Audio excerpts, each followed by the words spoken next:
Nita very much for this wonderful presentation, and also thank Google Plus and YouTube. We still have the First Amendment, so we still have a freedom of speech, and I hope we keep it. Okay, why am I responding? Why am I bothering to prepare a presentation in such a manner? My name, again, is Julie Greene. I live on the East Coast, and I'm 56 years old. I myself have a history with eating disorders. That's why I'm bothering to say something. At 22 years old, this was 1980 if you do your math, I began to show signs of an eating disorder rather suddenly. Of course, I was shocked. I had no clue what was going on. Kept it secret because I just didn't know. Never heard of eating disorders. Didn't know what anorexia was. Didn't know what bulimia was. I didn't think it had been invented yet. I didn't know what a binge was, really. I didn't know. Never heard of it. Didn't know. And what happened was, well, I have 3.5 decades, do your math, of lived experience with eating disorder behaviors and the consequences of eating disorder behaviors. Now, a year after the behaviors began, I went to the mental health system, first a therapist and then more, begging for help. Now, this wasn't eating disorders care because that didn't exist back then. There was no help at the time, and there wasn't. The people I went to were much more clueless than I was. And I was shocked. There seemed to be no real cure and no answers.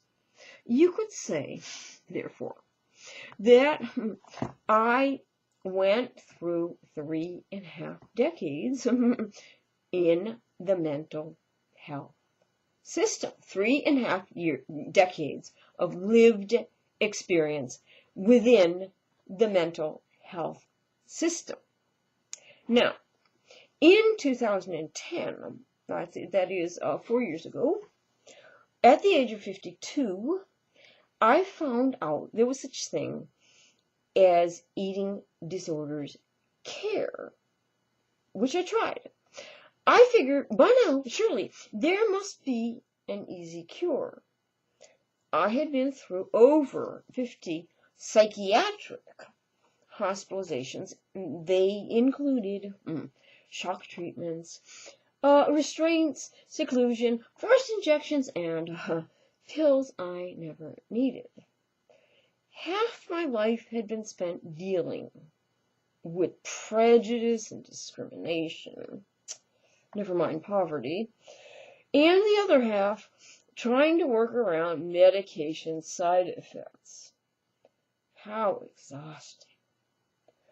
By comparison to the grueling 50-plus psych wards I'd already been in, eating disorders treatment was, in fact, 10 times more invasive, more inhumane, and more dehumanizing. Not only that, but the patient population was far younger, and therefore more vulnerable and frightened. I was concerned. Most were girls. This was not summer camp. And no, Toto. We're not in Kansas anymore. By February 2012, 2 years later, I decided I'd had quite enough of this. I was determined that I would change the way things were, even if I had to travel that road alone. An activist was born. Let's say 2. Me and puzzle. In 2010, I came to hear Jenny speak, read from her books, and sing for us at the MEDA office in Newton, Mass. That stands for Multi-Service Eating Disorders Association. Whenever I've gone to those meetings, I've always asked myself, well, gee, am I supposed to relate to other sufferers I see here, or their parents, or their grandparents, who are my generation? I must say, when Jenny played and sang, there wasn't a dry eye in the place. I had copies of Jenny's book, and very shyly, I asked her if she'd sign them. Now, Jenny, I was wearing like a neat cap that I made myself, and a necktie. I was wearing a boy's necktie. You might remember, but maybe you don't. You did sign them. And inside was written in felt tip pen, never, ever give up. Jenny, I want you to know that I'm alive. I'm 56. There were many others that were not so fortunate. To Dr. Thomas, I would say that if I knew my treatment was based on some manual, I'd say, please toss out that cookie cutter and quit trying to fit me into it. I'm not a perfectionist. I'm no more anxious than anyone else. If there's one thing lacking across the board in treatment, it's that the practitioners do not listen enough. They don't really hear what each and every one of us is saying. I'm human. I'm not a diagnosis. That said, regarding personifying this thing, eating disorder, first of all, I'd like to challenge Jenny. You don't have to answer this. Who called it Ed first? You or some therapist? I don't doubt for 1 minute that borrowing the concept has been essential. After all, we all borrow ideas and concepts from each other's ideologies. That's what it's all about. I'm a writer, I know. I have an MFA in creative writing, and I know it's not the story so much as how we tell that story, how we express human struggle. Look around, and we all see so much passion, beautiful passion. If only people can remain free to become who they truly are, who each and every one of us is inside. So, here's a story for you. I walked into a therapist's office. I saw teddy bears. I said, I'm sorry. I must have shown up at preschool by accident. Can you direct me to the therapist's office? The therapist told me, sit down, quit burning calories, pick up a kitty toy, and talk to it like it was Ed. I looked at that therapist. She was a good 10 years younger than me. I should have said, excuse me, I had come here for kitty play, and left. I couldn't tell you how insulting it is to play kitty games. It's demoralizing. Forcing the patient to play kitty games assumes immediate dominance and control on the part of the therapist over the patient. I want to speak for a second about thinness. Now, this is a theory of mine, not fact, a theory, just a thought. I need to research further, and I'm gonna. If a patient is uncommonly thin, whether male or female, and no matter what the person's age, that person is more likely to be abused. This is just a theory, like I said.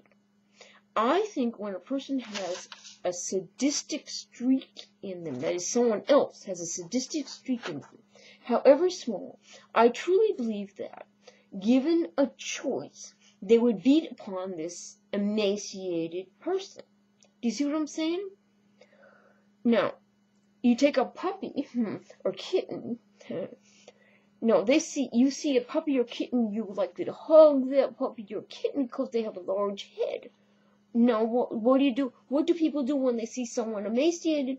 I think the tendency is to be sadistic, to be more sadistic. That's just a theory.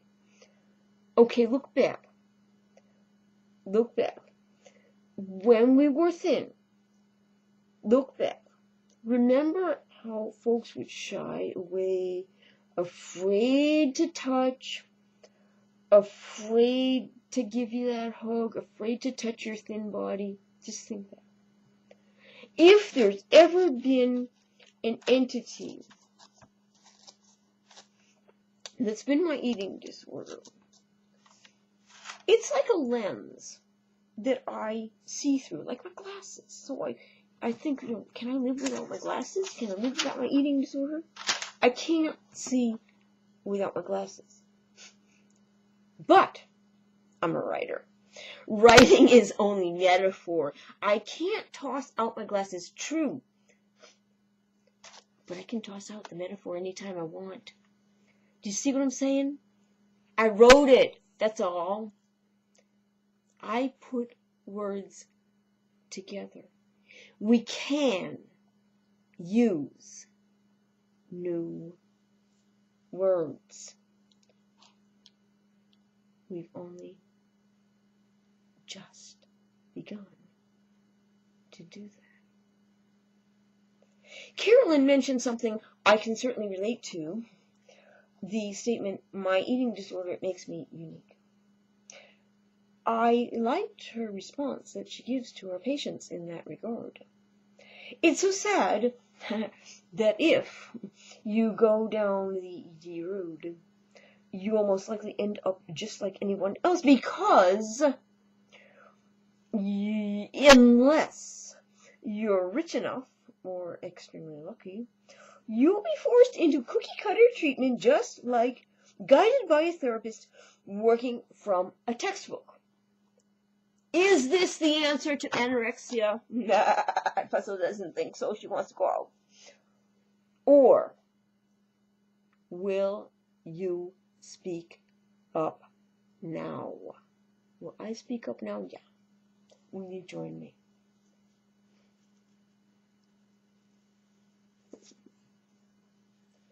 And so, when the activist in me was born, I took on a motto of my own.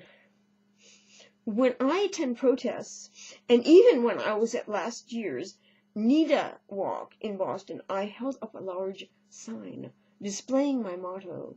And here it is. I was with my puzzle, and we were at the NIDA walk in Newton, Massachusetts, and here's our sign. Never ever shut up. Julie Greene and Puzzle. Can you see it? Can you see my sign? Here, let's show it in front of the camera. Never ever shut up. Julie Greene and Puzzle.